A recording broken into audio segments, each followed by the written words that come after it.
Hi అండి, అందరు ఎలా ఉన్నారు? బాగున్నారా? ఈరోజు అయితే నేను ఉదయాన్నే ఆకుకూరలు అయితే మా ఇంటి ముందు పెట్టుకొని కూర్చున్నాను. రేపు ఉదయాన్నే క్యాటరింగ్ ఉంది. రాత్రి అన్ని కూరగాయలు తెచ్చేసేసుకొని పక్కన పెట్టుకున్నాము.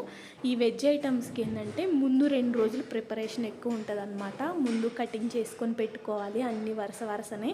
వెజ్ ఐటమ్స్కి చాలా హార్డ్ వర్క్ చేయాలి. ఒక్కళ్ళు ఉంటే సరిపోదు, 2-3 ఉండి చేస్తేనే కానీ టైంకి అందించగలుగుతాము. అదే నాన్ వెజ్కి అనుకోండి అంత టైం పట్టదు, 2-3 రకాలే కాబట్టి ఈజీగా చేసేసి పక్కన పెట్టేసేయచ్చు. ఈ వెజ్కి వచ్చేసేసి మెయిన్ ఆకుకూరలు అనమాట.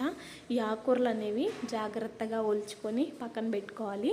ఎందుకంటే వాటిలో ఉన్న ఇసుక గడ్డి ఆ వంటలో వెళ్ళిందనుకోండి ఇంకా మనకి నెక్స్ట్ క్యాటరింగ్స్కి అయితే ఆర్డర్స్ రావన్నమాట.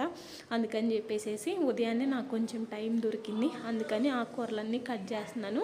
అంత గోంగూర కట్ చేస్తే ఇంతే అయింది. అది గోంగూర పచ్చడికి అనమాట. ఇంకా అది ఉడికేసరికి ఇంకా తక్కువ అయిపోతుంది.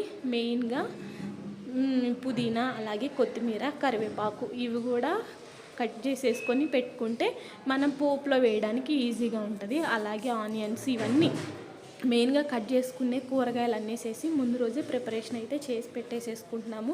అలాగే పప్పు దినుసులు ఇవన్నీ కూడా నానబెట్టేసేసి పెట్టుకున్నాం అనమాట. ఎందుకంటే వాళ్ళకి మధ్యాహ్నం 1 o'clock కల్లా మనం అన్నీ అందివ్వాలి కదా. అందుకని చెప్పేసి ముందు 2 రోజులు ప్రిపరేషన్ అయితే ఉంటుంది. ఇక వరుసనే అన్నీ చేసుకుంటున్నాను. చేసేసుకొని దేనికది సపరేట్గా కవర్లు అయితే ప్యాక్ చేసుకుంటున్నాను అనమాట. ఇంకా పాలకూర పప్పు కూడా ఉంది కాబట్టి పాలకూర కూడా మంచిగా ఏరేసుకొని కట్ చేసేసుకుంటున్నాను. దానిలో ఉన్న గడ్డి, మెయిన్ గడ్డి వస్తుంది, ఆ గడ్డి అంతా తీసుకొని పక్కన పెట్టుకుంటున్నాను. ఇక సన్నగా కట్ చేసేసుకొని అది కూడా ఒక కవర్లో అయితే వేసేసుకున్నాను.